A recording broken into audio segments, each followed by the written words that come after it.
এটা কোন ঘাট দাদা? এটা মালতীগুড়ি ঘাট। এটা মালতীগুড়ি ঘাট। এদিকে কোন দিকে আসা লাগে কুচবিহার থেকে? রাজারহাট হয়ে এইদিকে আসতে হয়। এই ঘাটটা কোনদিন আসি নেই। ফাঁসির ঘাট আসছি, তারপরে ফাঁসি ঘাটের পরে একটা কি, হ্যাঁ ফাঁসি ঘাটে আরেকটা কি ঘাট আছে? বটতলা ঘাট। বটতলা ঘাট যেটা শুকতে বাড়ি যায়, সেটা আসছি, কিন্তু এই ঘাটটা তো আসি নেই। এত সুন্দর প্রকৃতি এখানে, হ্যাঁ এত সুন্দর প্রকৃতি। এই যে ঘাট, মালতীগুড়ির ঘাট। আমরা কুচবিহারে এত কাছে থাকি, শহরে থাকি, এবং এইদিকে শুকতাবাড়ি এলাকা থেকে শুরু করে কালপানি, হ্যাঁ গঙ্গারহাট, এইসব জায়গায় যাওয়া যায়। এই যে ঘাট, এই যে নৌকা আসতেছে, হ্যাঁ দারুণ একটা উন্মুক্ত একদম পরিবেশ একদম।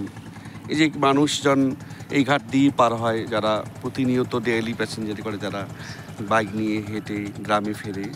এবং কুচবিহার তো কাছেই এখান থেকে। বাহ, এই যে ঘাট আসতেছে, এই তোরসা নদী, তোরসার চর বিখ্যাত। মানে রবীন্দ্রনাথ ঠাকুরের সেই কবিতা মনে পড়ছে। বহু দূর ঘুরেছি, বহু ক্রুশ হেঁটেছি, কিন্তু কাছের জিনিসগুলোই দেখা হয়নি, আজ দেখা হলো। আর এটা সৌজন্য মূলত দিব্যেন্দু রায়। এই যে দিব্যেন্দু রায়। এই যে ঘাটের নৌকা আসতেছে, এখানেও একটা ঘাট রয়েছে ফাঁসি ঘাটের মতো। আর অনেকেই জানেন না, আমার বন্ধুরা অনেকেই জানেন না এই ঘাটটা রয়েছে, এখান দিয়ে পার হওয়া যায়। এখানে কিন্তু প্রকৃতি আছে প্রচুর, খোলা মাঠ একদম, নদী প্রাণবন্ত মনে হচ্ছে। এই যে খোলা মাঠটা এখানে।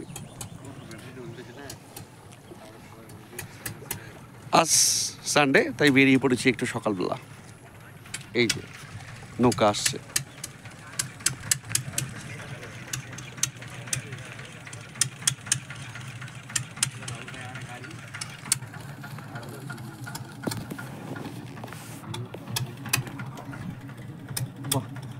ছোট ব্যাপার হয়।